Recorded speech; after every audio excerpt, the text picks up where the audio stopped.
حضرت فرماتی ہیں وہ ہر عالم کی رحمت ہے کسی عالم میں رہ جاتے، وہ ہر عالم کی رحمت ہے کسی عالم میں رہ جاتے، یہ ان کی مہربانی ہے کہ یہ عالم پسند آیا، یہ ان کی مہربانی ہے کہ یہ عالم پسند آیا۔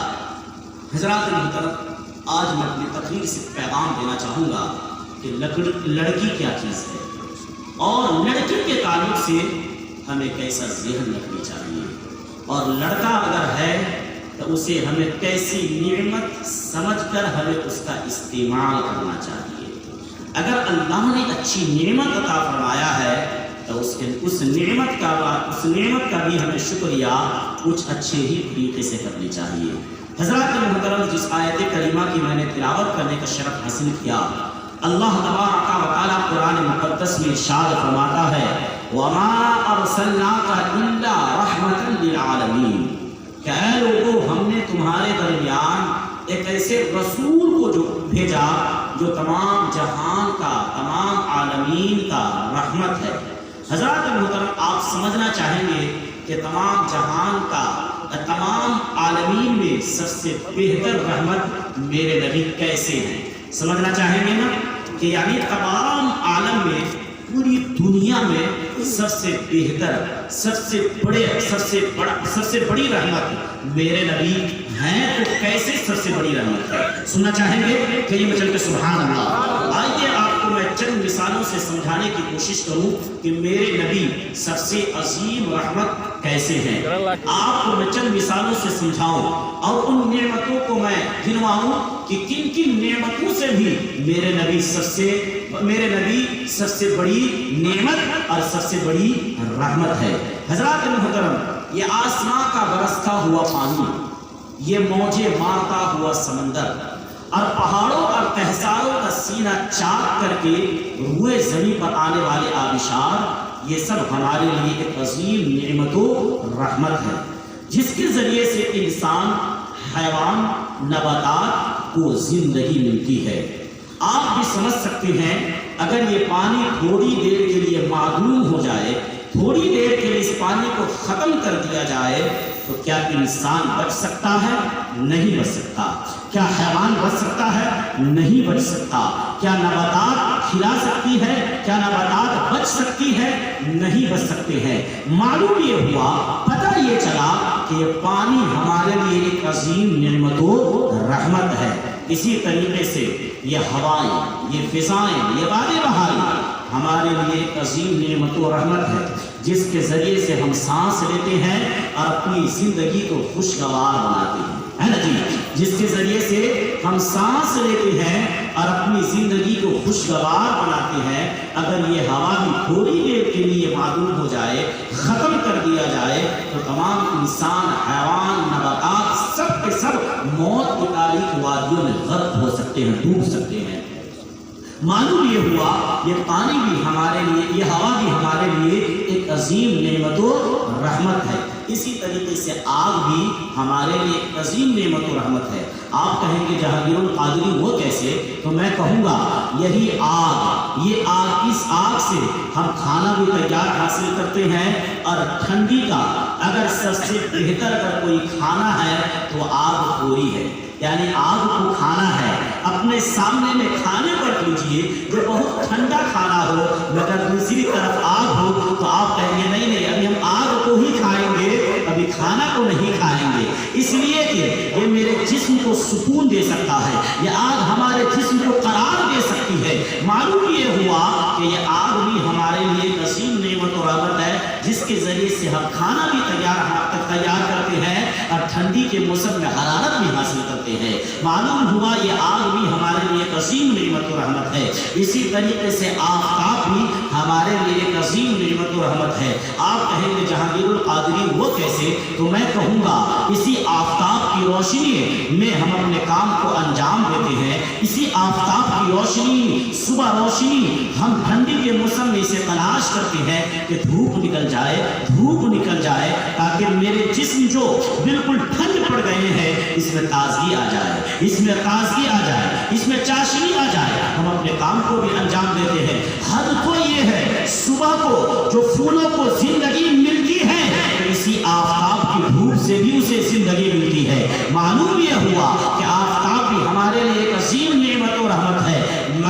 سامعین محترم، یہ پانی، یہ ہوا، یہ آگ، یہ آفتاب، یہ ایک رخ سے، ایک چہرے سے ایک عظیم نعمت و رحمت ہے، مگر یہی پانی، یہی آگ، یہی ہوا، یہی آفتاب اگر رخ کو چینج کر لے، اگر چہرے کو تبدیل کر لے، چہرے کو بدل لے، تو معلوم یہ ہوگا یہی پانی، یہی ہوا، یہی آگ، یہی آفتاب بہت بڑے زحمت بنتے ہوئے نظر آئیں گے۔ آپ کہیں گے جہانگیر القادری کیسی بات کرتے ہیں آپ؟ ابھی تو آپ نے کہا یہ چیزیں بہت بڑی نعمت و رحمت ہے، پھر آپ کیسے کہہ سکتے ہیں کہ رخ کو چینج کرے؟ یہ بہت بڑے زحمت بنتے ہوئے نظر آئیں گے۔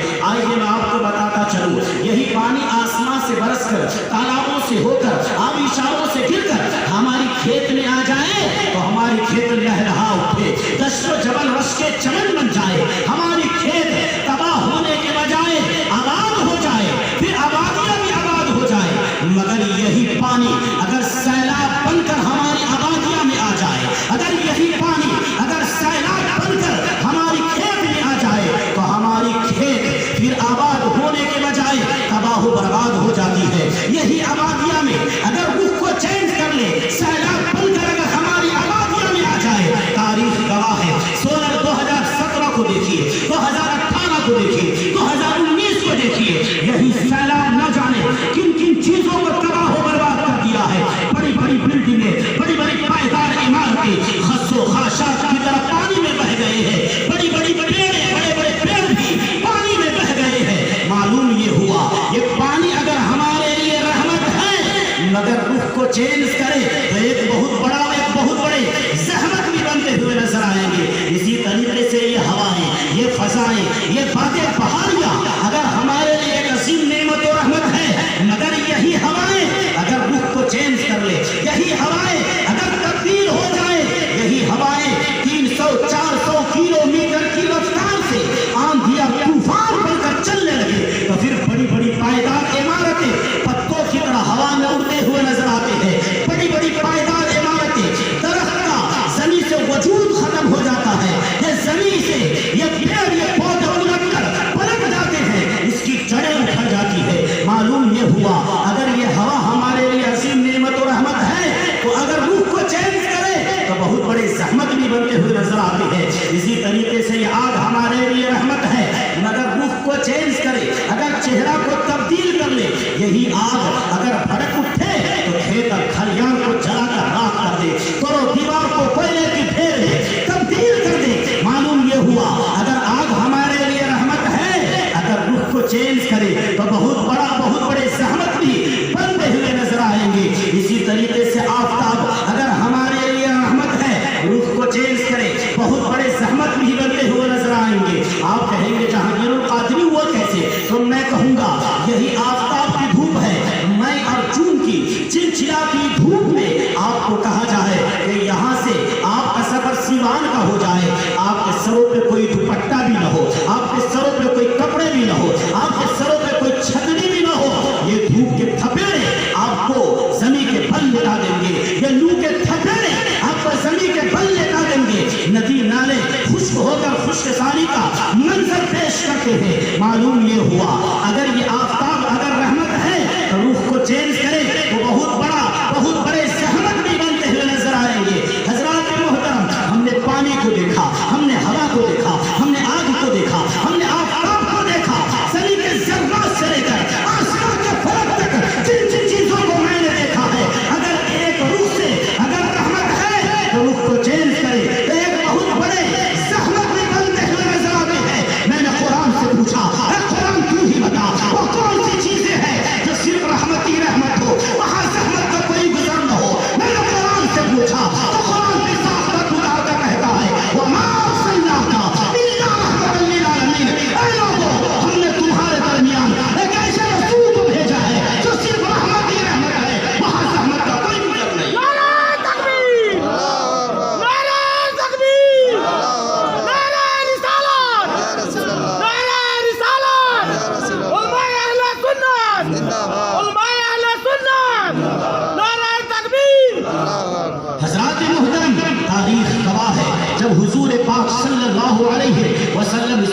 تشریف لائے تھے، ہر طرف عورتوں کو بری نظر سے دیکھا جاتا تھا، حقارت کی نظر سے دیکھا جاتا تھا۔ آقا صلی اللہ علیہ وسلم جب اس دنیا میں تشریف لائے ہیں، بیوہ عورتوں کے ساتھ ایسا سلوک کیا جاتا تھا کہ بیوہ عورت کو ایک کمرے میں بند کر دیا جاتا تھا، 1 سال اسی کمرے میں قید رکھا جاتا تھا۔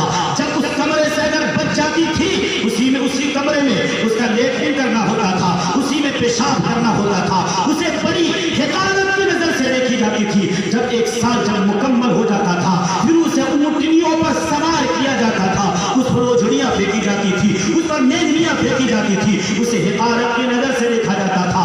آپ اعلان کیا جاتا تھا، سنو یہ ایسی عورت ہے جس کا شوہر انتقال ہو چکا ہے، اسے اب عزت کی نظر سے نہیں دیکھا جائے گا، اسے حقارت کی نظر سے دیکھا جائے گا۔ مگر قربان جاؤ، اگر کسی قانون کو فالو کرنا ہو، اگر کسی قانون کو اگر مکمل کرنا ہو، کسی قانون میں چاشنی لانا ہو، تو سب سے پہلے اس پر ہمیں عمل کرنا ہوتا ہے۔ جہانگیر القادری مدرسہ رضویہ مجیدیہ کا پرنسپل ہے، مگر جہانگیر القادری اگر کسی قانون کو فالو کرتا ہے تو سب سے پہلے جہانگیر القادری اس پہ عمل کرتا ہے۔ اگر جہانگیر القادری عمل کیا تو سارے مدرسین کے لیے وہی عمل کرنا ہوگا، اسی پہ چلنا ہوگا، اس لیے کہ میں نے اس کو فالو کیا ہے۔ اسی طریقے سے میرے آقا صلی اللہ علیہ وسلم نے جب ایسے دستور کو دیکھا ہے، ایسے منحوس عمل کو دیکھا ہے کہ ایک عورت کا شوہر انتقال ہو گیا ہے، وہ بے بسی کے عالم میں اسے اس طریقے سے ستایا جاتا ہے۔ میرے آقا صلی اللہ علیہ وسلم کی 25 سال کی عمر ہے، آج کے جوانوں کو کہہ دیا جائے تم کنوارے ہو، 25 سال کی تمہاری عمر ہے، ایک بیوہ عورت ہے، چلو 40 سال کی وہ عورت ہے، تم اس سے شادی کر لو۔ وہ جوان یہ کہے گا، قاری صاحب اے جہانگیر القادری مجاہدی، کیا سب سے سماج میں سب سے بدتر اور بیکار لڑکا نہیں ملا تھا کیا؟ سب سے نکما لڑکا نہیں ملا تھا کیا؟ ایک بیوہ عورت سے میری شادی کروانے چلے ہیں، مگر وہ انسان یہ نہیں دیکھ رہا ہے کہ نبی کائنات سرکار محمد مصطفیٰ صلی اللہ علیہ وسلم کی سنت ہے۔ قربان جاؤ میرے آقا صلی اللہ علیہ وسلم پہ۔ میرے آقا صلی اللہ علیہ وسلم بیوہ نہیں دیکھ رہے، میرے آقا صلی اللہ علیہ وسلم خوبصورتی کو نہیں دیکھ رہے ہیں، میرے آقا صلی اللہ علیہ وسلم جوانی نہیں دیکھ رہے ہیں، میرے آقا نے تو یہ دیکھا کہ بیوہ عورتوں کو ستایا جا رہا ہے، تکلیف دیا جا رہا ہے۔ اگر اس دستور کو، اس منحوس دستور کو، اس منحوس قانون کو اگر ختم کرنا ہوگا تو سب سے پہلے مجھے اس پر عمل کرنا ہوگا۔ تاریخ گواہ ہے، میرے آقا صلی اللہ علیہ وسلم کی 25 سال کی عمر ہے، حضرت خدیجہ الکبریٰ کی عمر 40 سال کی ہے، اور میرے آقا نے اس سے شادی کر کے پیغام دیا، سنو یہ بیوہ عورت ہے، یہ ستانے کے لیے نہیں ہے، بلکہ اس سے شادی کر کے اسے عزت و وقار دیا جائے، اسے عزت و وقار دیا جائے۔ میرے آقا صلی اللہ علیہ وسلم نے ایسا ہی کیا۔ پھر ہر صحابہ، ہر غلام رسول نبی کی سنت سمجھ کر ہر بیوہ عورت سے شادی کرنے کے لیے تیار ہو گئے۔ تاریخ گواہ ہے، آپ سمجھ سکتے ہیں میرے آقا صلی اللہ علیہ وسلم کتنے عظیم نعمت ہے اور کتنے بڑے رحمت ہے، سبحان اللہ۔ اسی لیے اعلیٰ حضرت نے فرمایا کہ وہ ہر عالم کی رحمت ہے، کسی عالم میں رہ جاتے، وہ ہر عالم کی رحمت ہے، کسی عالم میں رہ جاتے، یہ ان کی مہربانی ہے کہ یہ عالم پسند آیا، سبحان اللہ، یہ ان کی مہربانی ہے کہ یہ عالم پسند آیا۔ حضرات محترم، ایسا لگتا ہے کہ وقت زیادہ ہو رہا ہے، ایک واقعہ حدیث کی روشنی میں، ایک حدیث پاک واقعہ کی روشنی میں پیش کروں اور آپ کے سامنے سے بہت جلد رخصت ہونا چاہوں گا۔